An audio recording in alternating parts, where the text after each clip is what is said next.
Hello, history learners. I'm here to share fascinating stories from history in an audio format, perfect for listening while doing chores, studying, or just relaxing with something interesting in the background. If you enjoyed today's episode, consider subscribing for more history content like this. Without further ado, let's dive into today's episode and uncover the remarkable story of the musicians aboard the Titanic, the men who kept playing as history unfolded around them. One of the most haunting and fascinating stories from the RMS Titanic is what happened to the ship's band during its final hours. When Titanic struck an iceberg at 11:40 p.m. on April 14, 1912, most passengers didn't immediately realize how serious the situation was. The collision felt more like a long scrape than a crash. At first, many people stayed inside the warm lounges and dining rooms, assuming the crew had everything under control. The band was led by Wallace Hartley, a 33-year-old violinist from England. According to survivors, the musicians played cheerful ragtime tunes, waltzes, and popular songs of the era while crew members loaded lifeboats.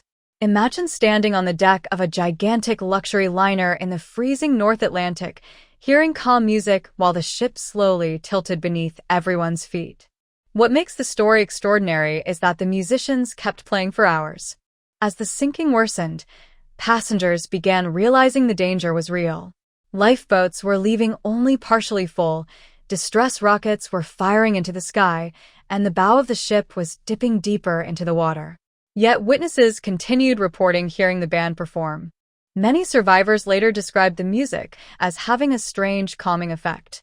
Some people said it reduced panic enough for lifeboat loading to continue more orderly than it otherwise might have. Others remembered the music becoming softer and more solemn as the end approached. The most famous mystery is the final song.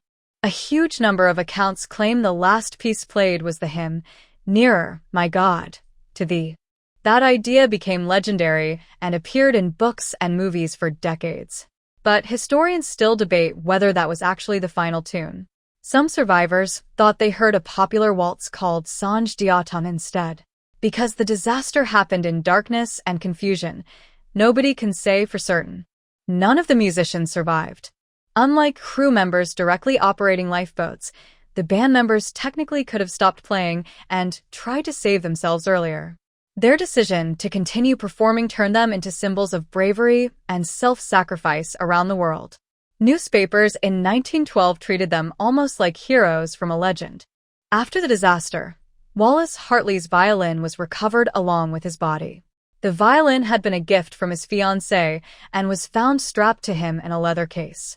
For years, people doubted the story was true, but modern testing convinced experts the violin was authentic. In 2013, it sold at auction for about £900,000, making it one of the most famous Titanic artifacts ever recovered. Another eerie detail: the Titanic's musicians were technically not official crew members. They were hired through a music agency and traveled as second-class passengers while working aboard the ship. More than a century later, the image of the band continuing to play while the Titanic sank remains one of the most enduring moments connected to the disaster, partly because nobody knows exactly what they were thinking in those final minutes. Thank you for listening to today's episode. I hope you enjoyed this journey into history. Be sure to come back tomorrow for another fascinating story from the past. And if there's a historical topic you'd like to hear about, feel free to leave a suggestion in the comments. Your ideas might inspire a future episode.